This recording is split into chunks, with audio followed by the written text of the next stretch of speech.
contaminated blood and vaccines.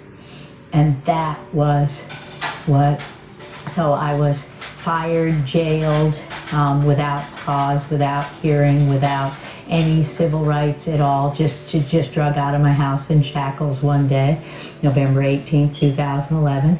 I refused to denounce the data. I refused to say it was a mistake.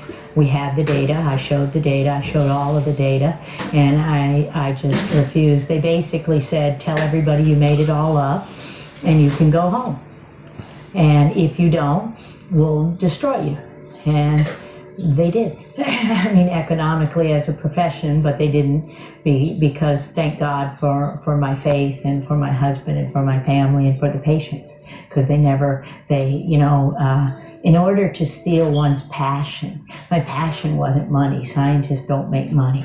My passion was helping people, and the patients never walked away from me. So in 2011, another AIDS researcher in a journal called Frontiers in Microbiology wrote a paper that really cost me a lot. I didn't know he was going to write this paper, but it basically said the most likely way that these murine leukemia virus related viruses, these types of viruses entered humans was through vaccines. So when did we start vaccines? 1953, 1934, right in the 30s with the polio, and what we were doing to attenuate, to make the virus less pathogenic, less toxic, is we were passing them through mouse brains.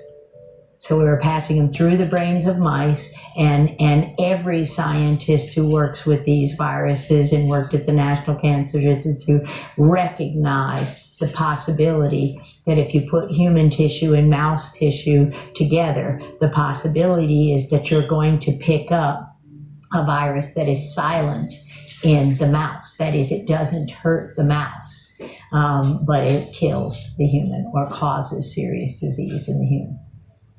So I want people to understand, I want them to think.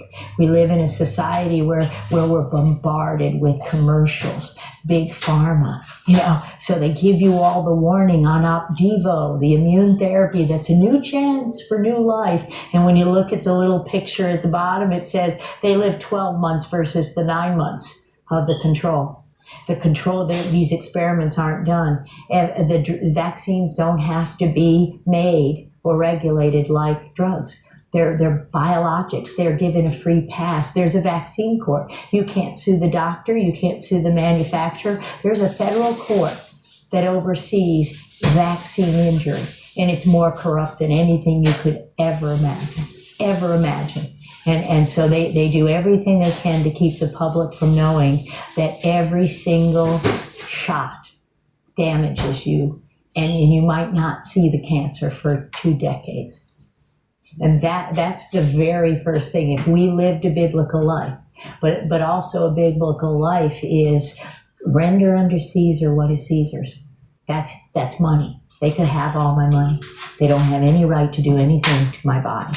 They don't have any right to inject anything I don't want injected into my body. So to live a healthy life, prevent anyone from forcing you to take toxic drugs, and it's mind control. I was the same way. I was brainwashed. How are we brainwashed in our society? We all have the TV on. Interestingly, in this whole XMRV thing, my mom was watching Good